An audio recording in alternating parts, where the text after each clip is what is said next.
They got Dushane on his knees, JAQ crying by the river, and Stefan grieving.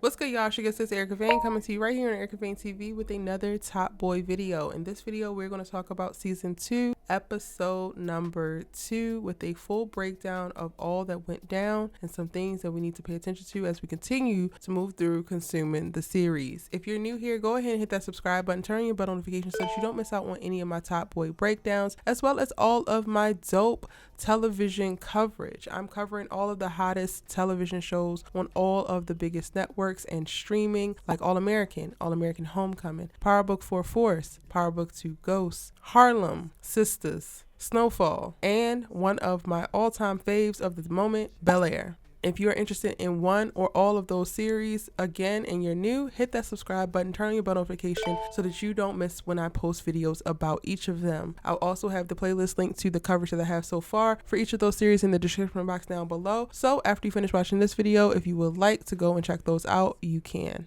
But without further ado, let's talk about episode number 2. Attica was missing in episode 1 and they find him at the very end. This episode starts with the community coming together to console his mother and JAQ struggling with the grief of the loss of his life as well. So it was not JAQ or the crew. Watching JAQ's grief at the start of the episode, it's clear that the love is there, and whether they use him to send a message to Jamie or not, he was one of the youths and they never planned to harm him. Stefan seems to be struggling alone with the news, fighting his feelings of resentment and grieving the loss of his friend that was more like a brother.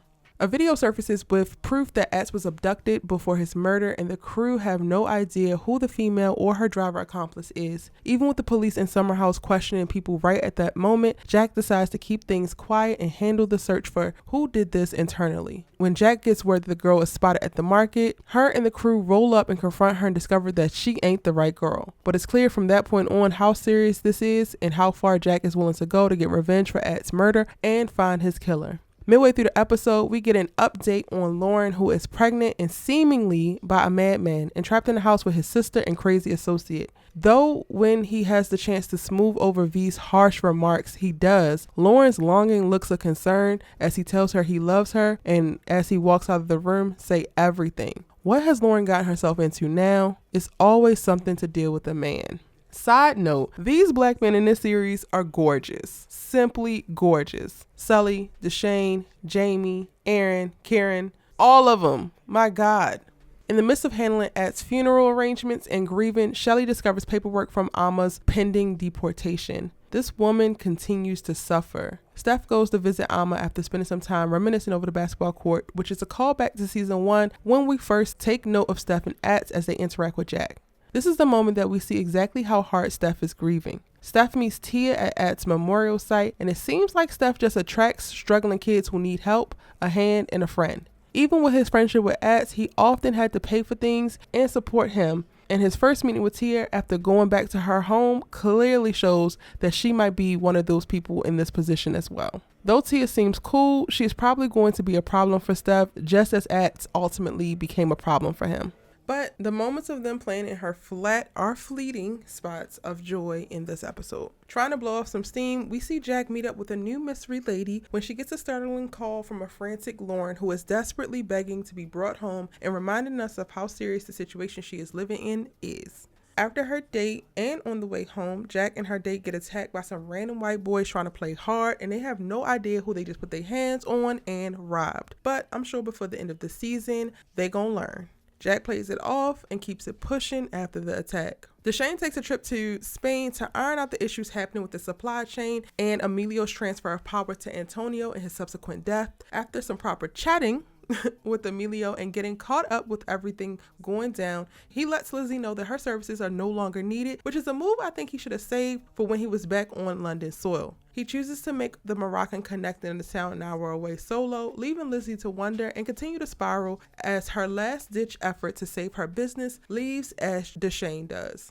They are done. Well, Lizzie, you proved yourself unnecessary when you talked about compartmentalization and not knowing anyone. What did you expect? Juan El Bueno is on Los Duques' payroll now, and killing Antonio is his message communicating just that. Juan is National Police in Spain, clearly dirty and unpredictable. Emilio is out, and now there is a mad grab for power and his position. Dushane wants to meet and pay Juan in the hopes of finding a solution, but Emilio thinks it's best not to go that route and instead to meet the Moroccans and work out their new process for shipment from there. Dushane meets up with the Moroccan connector Monir, and after a dramatic sequence of events, yes, putting this thing over his head, tying his hands, and then throwing him down in front of this dude, all of this, dramatic turns of events, and a ton of demands, ultimately they work something out which allows for them to open the pipelines and get his food back making its way to London so that they can all start stacking them peas. While Dushane is shuffling about Spain, trying to make sure that their business doesn't suffer, Sully is feeding foxes in the woods next to his houseboat and continues to lay low while the white lady next door eyes him. She is nice, polite, and social, but is she a fed? She reads the grief and look all over his face, and she's right about that. Whether she is a cop or not, Sully has super sad eyes at the start of the season. They are still beautiful, big eyes, but sad nonetheless. Sully catches up with Mandy, Dris's baby mama, who is fresh out and staying at this hostel in this episode, and she confronts him on killing Dris because she knows it and ain't stupid. But then she also clues him in on the fact that she can't get custody of her daughter because of her circumstances, but she also can't take the money that he's trying to offer her because how can she explain that? At the end of the episode, Sully getting close, talking deep, and drinking wine with this white lady next door feels fine, but without knowing exactly who she is and why she has an interest in Sully, you can't help but wonder what this budding friendship will mean for Sully and his freedom. All right, y'all, that is my breakdown for episode 2, season 2 of Netflix's Top Boy. Be sure to hit the subscribe button if you haven't already so that you won't miss out on my next breakdown. I will also be jumping into deep dives with character descriptions and posting updates on ericavane.com if you would like to read the reviews. Get into it, and I'll see you in the next one. But before you do, drop your comments, thoughts, theories, and predictions in the comment section down below. Also, any questions you might have, because I will be coming back to check the comments and keep the conversation going. I'll see you in the next one.